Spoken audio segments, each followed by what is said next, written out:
Do you ever feel like certain people in your life drain your energy? People who judge you, criticize your dreams, or keep you stuck in negativity?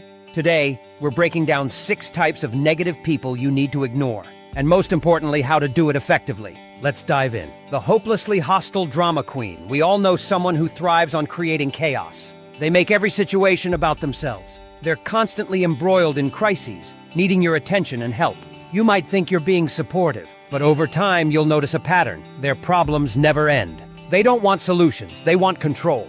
Drama queens use problems to command attention. And the more you respond, the more you enable their behavior. Here's how to handle them. Set clear boundaries. If they treat you like a 24/7 helpline, make it clear when you're available. Stick to your boundaries, even if they try to guilt trip you. For example, you could say, "I can talk for 10 minutes, but then I have to go." This limits their ability to monopolize your time. Avoid feeding their drama. Don't ask leading questions like, "How are you feeling?" This opens the door for endless venting. Instead, keep interactions focused and neutral. For example, if they start sharing a long list of complaints, redirect the conversation. You might say, "I hear you're going through a lot, but let's talk about something positive." Replenish yourself. After dealing with a drama queen, do something that restores your energy. Take a walk, meditate, or listen to music. Disconnecting from their negativity is crucial to protecting your peace. And if they still don't respect your boundaries, it's okay to step back. Your peace matters more. Remember, you're not responsible for solving their problems. The person you can never please. Have you ever bent over backward for someone, only to find they're still unhappy? These people are impossible to satisfy. No matter how much effort you put in, they'll find something to criticize. They might even make you feel like you're not good enough. Trying to please them can lead to self-doubt and resentment. But there's a way out. Understand your motive. Ask yourself why you're trying so hard to please them. Is it fear of rejection or a desire for approval? Understanding this can help you break the cycle. For example, you might realize you're seeking their validation because of past insecurities. Prioritize yourself. Before agreeing to their requests, pause and think. Does this align with your goals or values? It's okay to say no. Learning to say no is one of the most empowering things you can do. For example, you could say, "I'd love to help, but I don't have the capacity right now." Speak up for your needs. Let them know your preferences, even if it feels uncomfortable. For instance, say, "I'm sorry I can't take this on right now." Or, "This doesn't work for me, but I hope you find someone who can help." Remember, you're not responsible for their happiness, and it's not your job to meet their endless expectations. When you stop trying to please them, you'll regain your sense of self. The naysayer who dumps on your dream. Happy. These people are impossible to satisfy. These people mock your goals, discourage your ambitions, and question your capabilities. Maybe you've shared a dream with someone only to hear, "That'll never work," or "Why bother?" Some naysayers even sabotage your efforts. They might plant seeds of doubt, making you question your own abilities. Here's how to shut out their negativity. Redirect the conversation.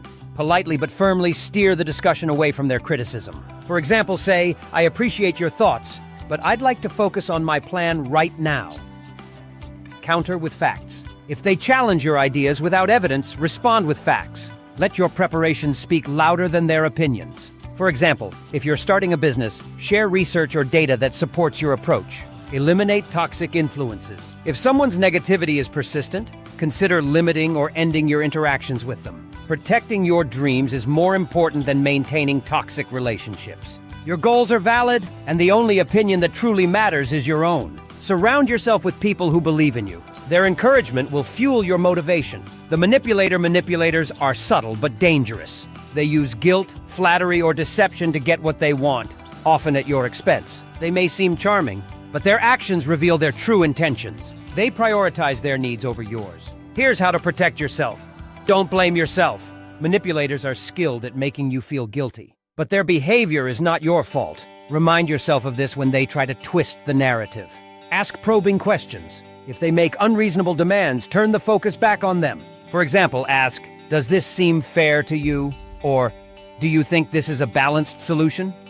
This forces them to confront their behavior. Take your time. Manipulators often pressure you for immediate answers. Respond by saying, "Let me think about it." This gives you space to evaluate the situation. It also shows them you're not easily swayed. Keep your distance. If manipulation persists, it's okay to step back or cut ties. You deserve relationships based on respect, not control. Remember, standing up to a manipulator is not selfish. It's self-preservation. the stubborn critic who wants you to change. Sometimes, people refuse to accept you for who you are. They cling to outdated perceptions, or insist you should conform to their expectations. This often happens with family members or old friends. They can't see your growth. Here's how to stand your ground. Ignore their opinions. You can't control what others think, but you can control how much weight you give their opinions. Choose to focus on your own path. Be authentic. It's better to be true to yourself and face criticism than to pretend to be someone you're not. Authenticity attracts the right kind of relationships. For example, people who genuinely support you will appreciate your growth. Let them walk away. If someone refuses to accept you as you are, let them go. The right people will love and support the real you. And letting go of the wrong people makes room for healthier connections. The unforgiving friend. Lastly, there's the unforgiving friend. The one who holds your past mistakes against you, no matter how much you've grown.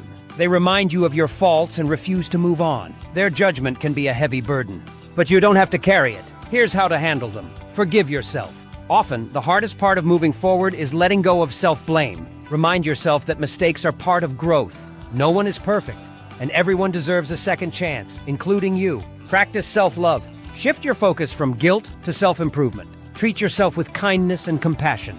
For example, celebrate small victories and remind yourself of your progress. Learn and improve. Use your past mistakes as lessons. Acknowledge where you went wrong. Make amends if needed, and take steps to ensure it doesn't happen again. If someone refuses to forgive you, remember, their inability to let go says more about them than it does about you. You have the right to move forward, and you don't need their permission to do so. Ignoring negative people isn't about hating them. It's about choosing yourself, your happiness, peace, and growth. Every time you remove negativity from your life, you make space for positivity. So which type of person will you start ignoring today? Reflect on this and take the first step toward a healthier, happier life.